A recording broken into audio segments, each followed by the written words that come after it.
Can AI be used to create physical things? I mean, I've got my 3D printers. Let's find out.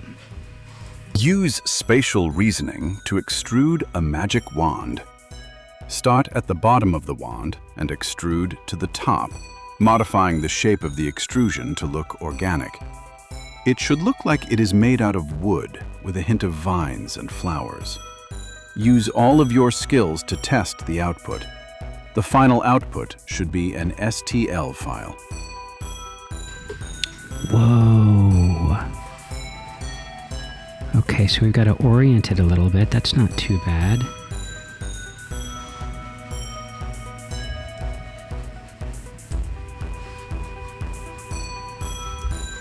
There we go. Maybe give it some support.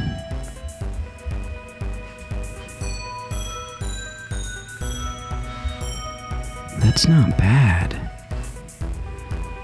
I say we ship it.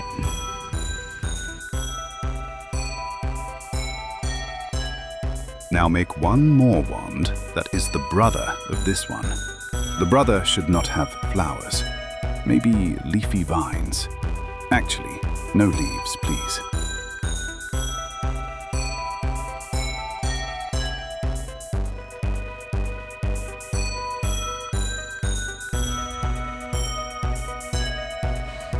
Okay, so now the obvious question. Do they work?